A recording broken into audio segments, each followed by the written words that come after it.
We're going to be talking about leveraging geospatial AI to advance global public health.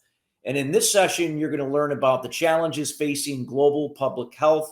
We're going to be looking at the data public health requirements and needs, how AI can advance healthcare, and what sustainable financing is all about. And our subject matter expert discussing this session will be Ajay Gupta, co-founder and CEO of HSR.health.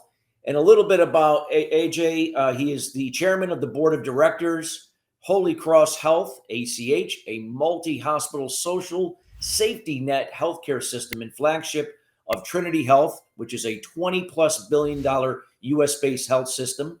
Chairman of the Open Geospatial Consortium, Health Domain Working Group, co-chair of the Group on Earth Observation, Health Community of Practice, Healthcare Infrastructure Small Group, Commissioner, and Commission and Nurse Reimbursement member, United Nations Committee of Experts on Global Geospatial Information Management, Global Board of Visitors, Wake Forest University graduate, and author of the TAP paper at IEEE-BHI 2017 entitled. And the list goes on and on. He's won Webby Awards and named inventor of the HSR Health Patents and Patent Filings. And without further ado, we welcome Ajay Gupta to the event today. Thank you, Christopher. Thank you for that wonderful introduction. Really wonderful introduction. Let me see if I can share my screen. Do you see my screen? Not yet, but I'm sure it'll come up here. Okay. So, no matter how many times we practice this, it always takes technology. Yeah. Here we go. All right, now you should see it. Let's see. There we go. You're all set. Thank you again for that introduction, and thank you to Glorium Technologies for organizing this summit and inviting me here to speak about our journey. Just a bit about me. I know Christopher did a great job, but I do have a background in electrical engineering and business.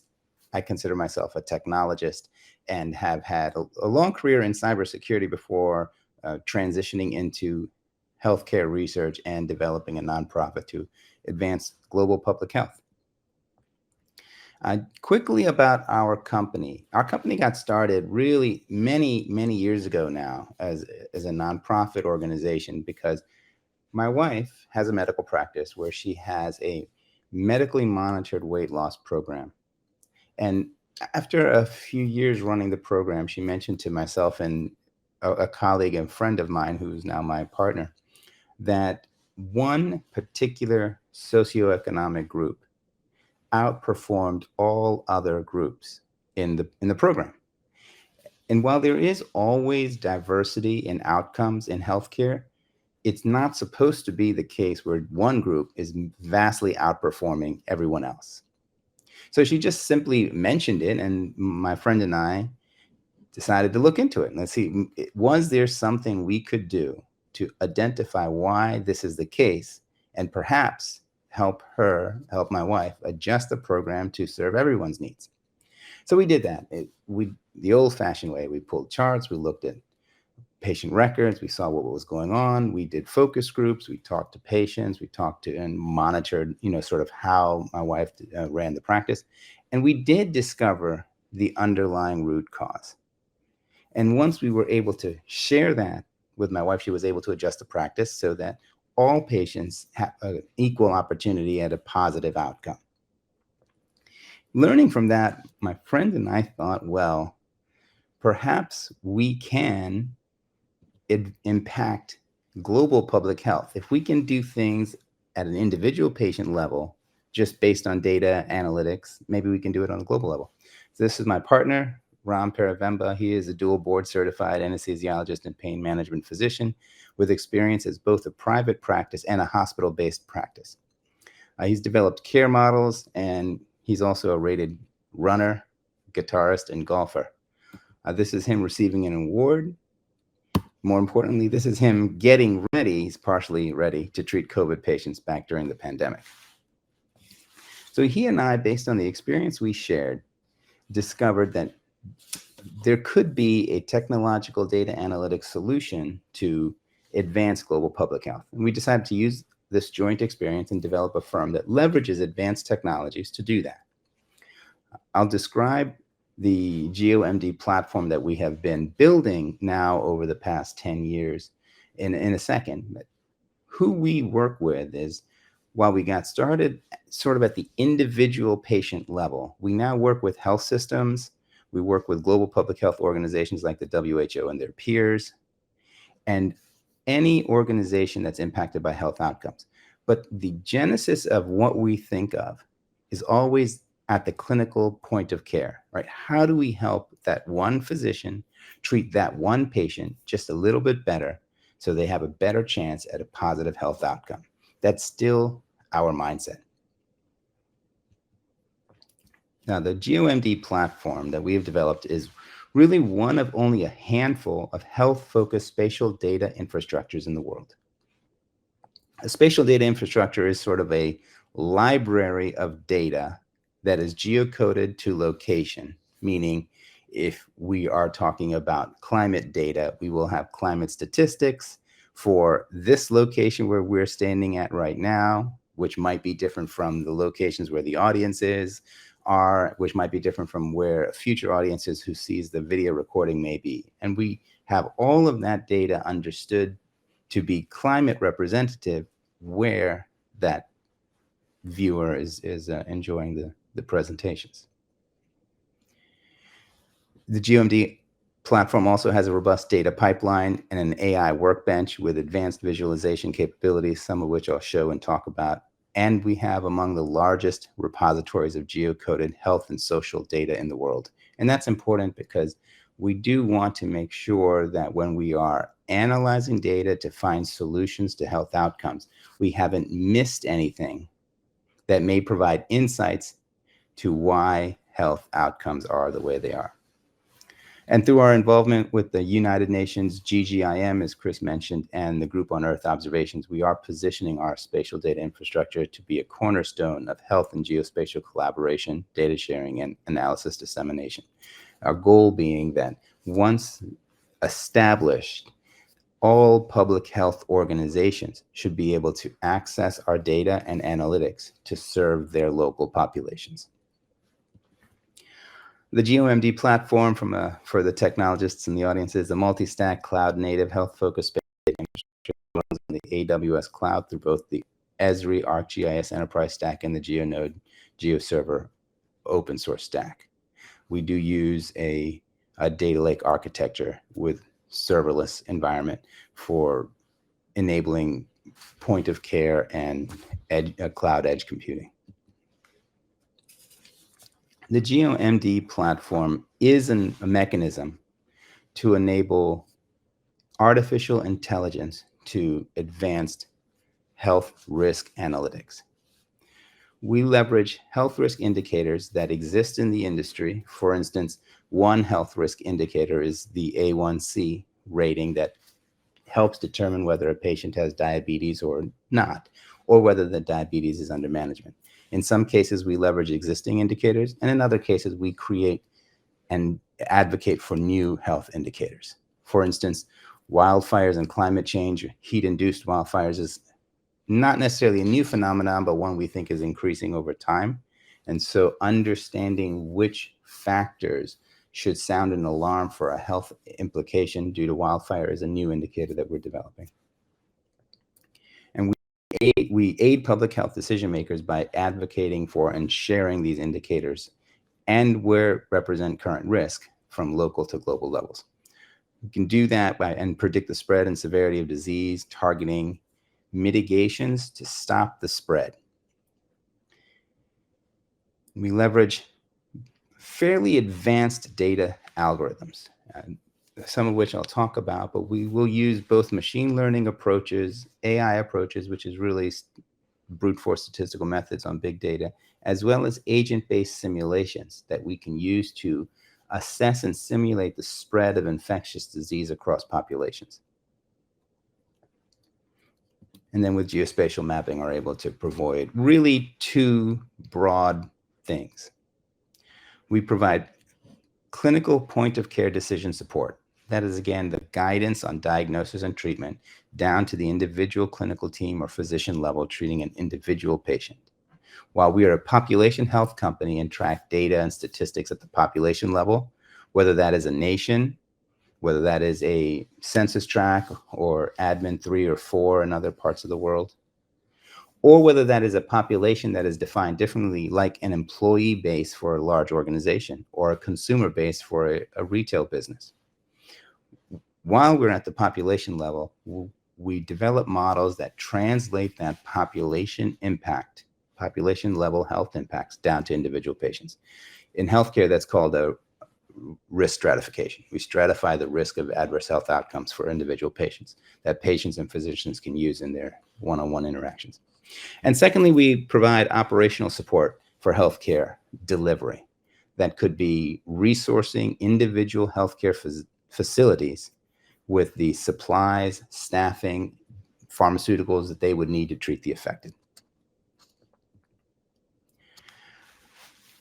The core processes of our work have been successfully applied prior to and throughout the pandemic. Our prediction for COVID-19 case counts for the period of January 21 through January 22 demonstrated tremendous accuracy, even though it was a year out.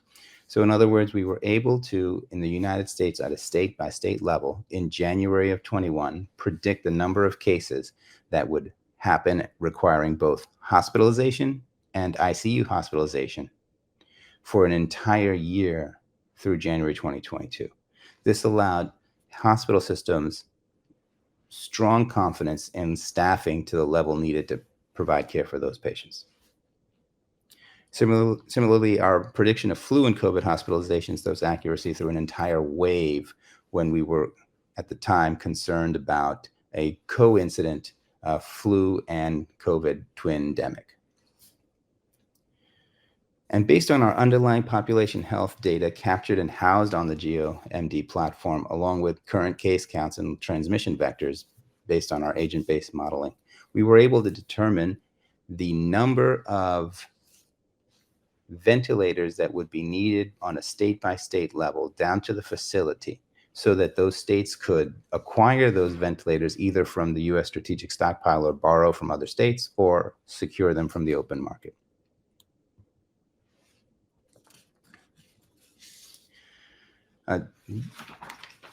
I know we've been talking about COVID quite a lot, even the pandemic is now over, but it is still present in our memory. The pandemic is now officially over, but it's still present in our memory. During the pandemic, of course, public health is more important when there is an actual pandemic going on. So we were able to work with the WHO to identify transmission and mortality risks across the U.S. as the continent of Africa, as well as through the CARICOM countries and the U.S. Census. We were able to compare COVID risks against youth populations, population density, health facility location, and other analysis to not only understand where cases are, where case mitigation and disease spread mitigation could take place, but begin to understand who is at greater risk of catching the virus and succumbing to the virus. We were able to assess medical supply and device resources required to treat the infected and provide guidance on both vaccination and hospitalization needs.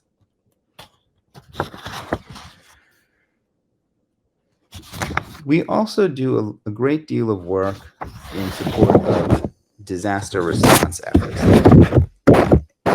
When we started some of our disaster response work prior to the pandemic, at that time, our guidance from FEMA was that they receive so much data, so much high quality data, that they needed a way to synthesize all the data into buckets, if you will, relevant to the decision points that they need to make in the middle of a disaster response scenario. And so their problem wasn't finding the data that answers their questions like a needle in a haystack. They had a haystack of needles, and they just needed to synthesize that data so they could consume it and make emergency decisions in the moment. So with geospatial technologies, because of our ability to take a lot of data, put it on a map, and visualize lots of different types of information at the same time. For instance, as you can see on these slides, we can show population level data, we can show the storm track, we can show which areas are populated, which areas are not, and so that can help visually direct resource allocation. But then as we have more and more data available, for instance, every day it seems there's a new satellite constellation that can beam down data on a disaster scenario or a disaster location that shows another great view of what's happening. Now there is so much information in front of emergency AJ, response. sorry to interrupt. I think there might be something off with your mic. It's making some sounds when you're speaking. Thank you, Christopher. How is it now? It sounds good. We don't hear it. Okay, wonderful. Wonderful. You know, it's appropriate that there was a mini disaster when we're talking about disaster response. But as I was saying, what we're learning from emergency response personnel that we collaborate with now is that they have so much data that they need more than just synthesizing the data into buckets so they can analyze it. So we built an AI application. You might think of it as a version of a ChatGPT, generative AI with large language model for disaster response specifically. A mechanism that can, once we have synthesized all of the data points relative to the population, relative to the storm, relative to potential consequences that may occur because of the storm, we can provide immediate guidance on, let's say, the top 3 things they have to accomplish right now.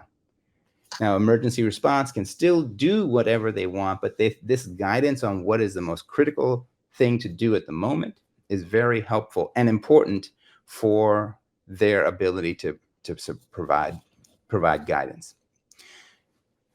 As I'm sure, unfortunately, probably many of you know, there are a lot of wildfires across the world now, 400 or 500 in Canada, Western US.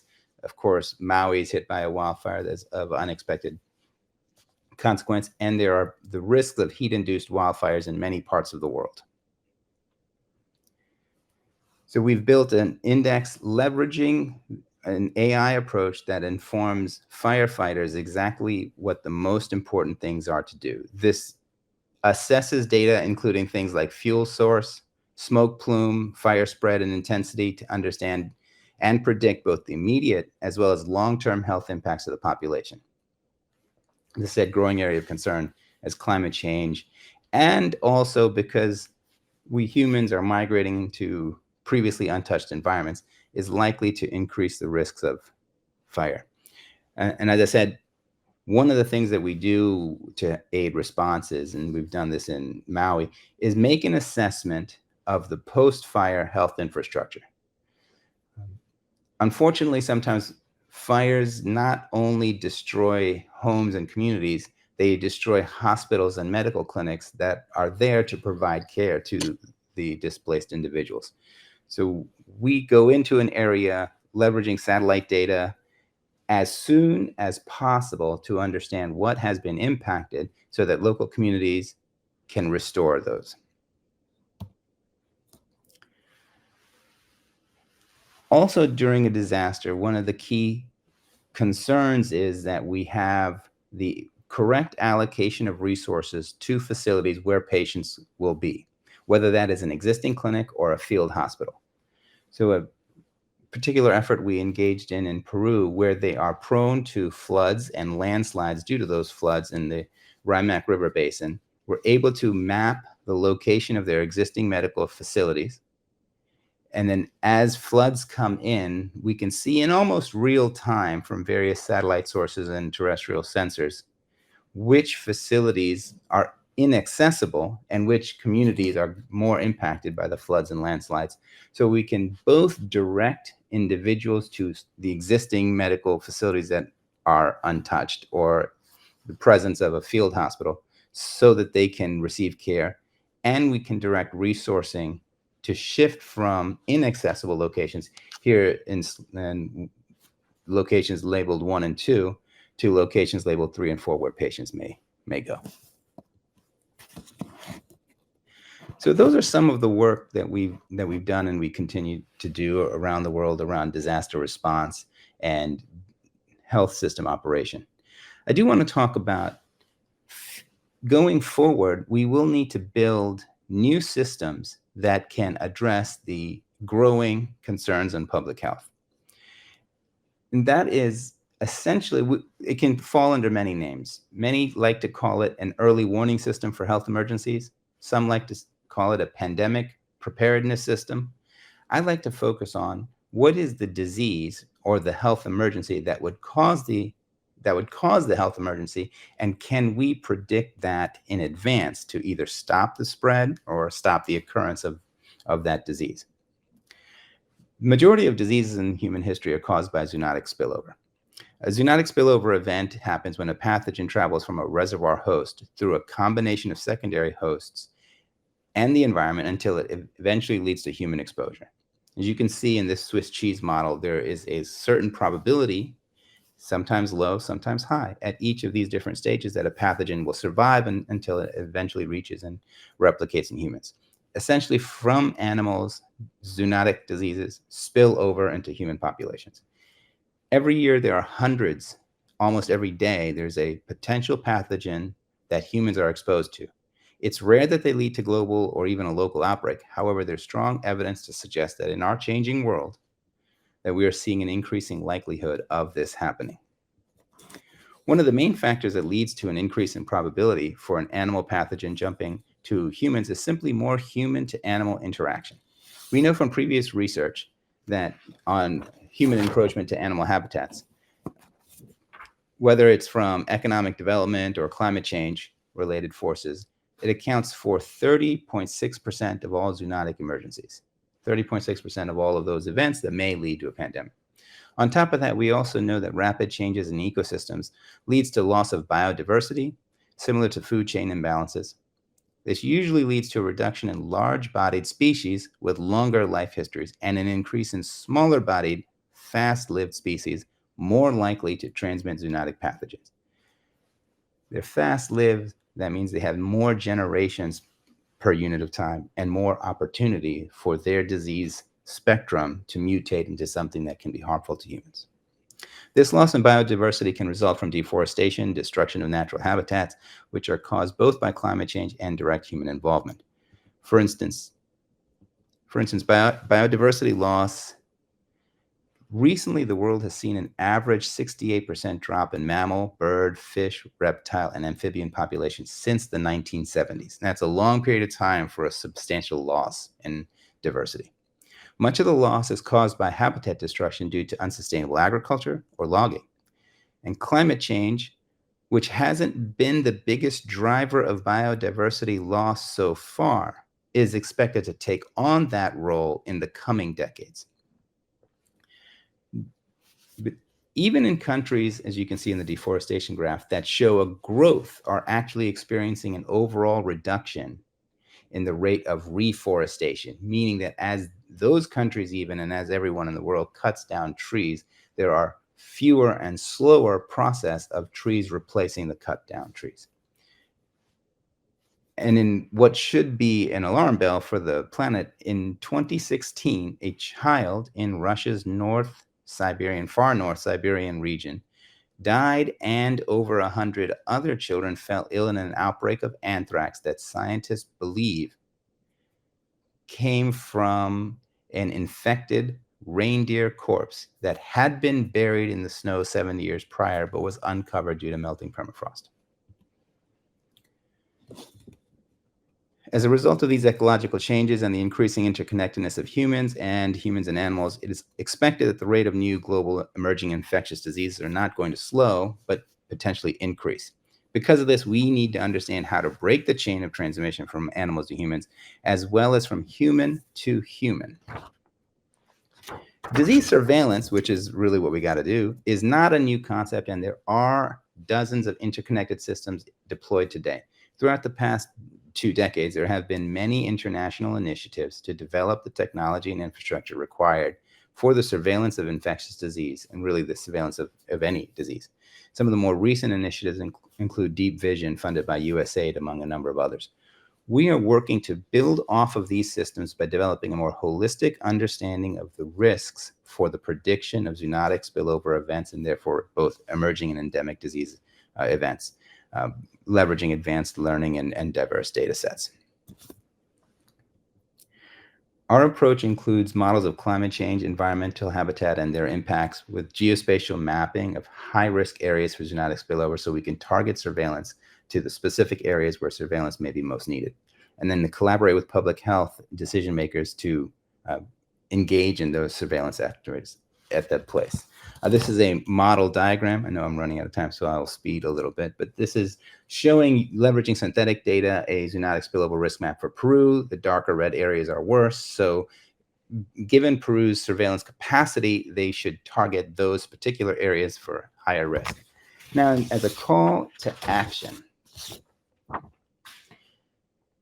there are many regions of the world that have issues with healthcare access, high-risk animal populations, climate change, history of emerging zoonotic disease, and overall burden of health. We can have identified areas specifically like Haiti or in Peru, as you've seen, as sub-Saharan Africa and India at higher risk. But honestly, no country is safe from increasing risks to health. And that should be yet another alarm bell. We see as benefits of improving our ability to surveil and having nonprofit systems like ours run systems is that we can actually lower the risk of future pandemics and the global burden of disease, and develop faster and comprehensive techniques for disease surveillance.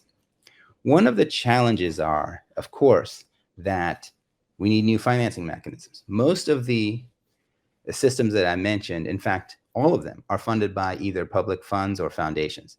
And those funds are important for the ideation of a solution and getting it off the ground, maybe for a pilot. But long-term financing is through public and foundation support is simply not sustainable.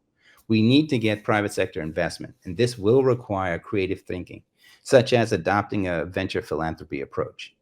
A venture approach which seeks a return on investment, but also a philanthropy approach that may allow a greater period of time and a time horizon for the return on investment to be achieved. But at the end of it, we have to create a market for health risk data to establish a return on investment at all, and which could then offer long-term economic viability. For instance, we have to be able to have a market of health risk data that can advise on supply chain and operational viability for organizations that operate around the world. We may want to use health risk data to anticipate consumer behavior trends and for investment guidance on businesses. As a conclusion, global efforts to stem climate change are underway, yet planning for its health impacts is often absent. Zoonotic spillover events have the potential to lead to new global pandemics, and we are seeing it all the time. I mean, there was a pandemic of monkeypox on the heels of COVID. Current infrastructure and surveillance methods are built to respond to health outbreaks after they occur. We really need a system that is preventative and proactive. Our approach will make accurate predictions on the future health emergencies, enabling those proactive mitigation measures. Thank you. Great. Ajay Gupta, thank you so much for taking time to share with us your insights to this valuable topic. So important. We had a few questions, and I know we have just a little bit of time, so we're gonna go through the questions quickly.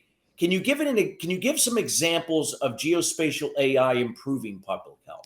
So I think that there are limited examples because Geo AI and AI in particular is not in the consumer world for a very long time. Our solutions do represent Geo AI in that we use geospatial data and techniques along with as I said, ChatGPT-like large language model to identify what are the most critical reasons, most critical decisions that have to be made at the moment.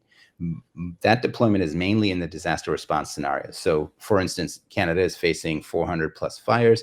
Which fire is most important from a health perspective? We can identify that. And on a particular fire, which portion of the fire line and potential fire spread and smoke plume spread is most important from a health perspective? I mean, of course, our focus is health, but these solutions are solutions that are in deployment in the world now. Thank you for sharing. And then one quick more question, if you could share in a minute, if it's possible. How is data accuracy ensured in the geospatial AI for health decisions? Great question. Two things. One, data science is always known that data accuracy is a challenge, right? Anytime you use data to make a decision, you got to know what the quality of the data is. So there are data science-based mathematical processes available to assess the data. The second thing, which is a little bit longer, but philosophically, the stronger the algorithm, the better the ability to make a decision that can be used in an emergency scenario to move forward. For instance, anybody who buys a house, gets a mortgage, nobody who gets a mortgage finds every mortgage provider and gets all of the details available on what their payments and uh, overall expense would be. Yet we still secure a mortgage because our brains with our algorithms are able to take limited data and make a decision we deem to be the best possible. Our algorithms follow that logic. And so we are able to mitigate data sets that have accuracy issues or holes or gaps in the data. Thank you so much for addressing those questions. And thank you again for being here and sharing your insights to this Entirely my topic today. pleasure. Thank you.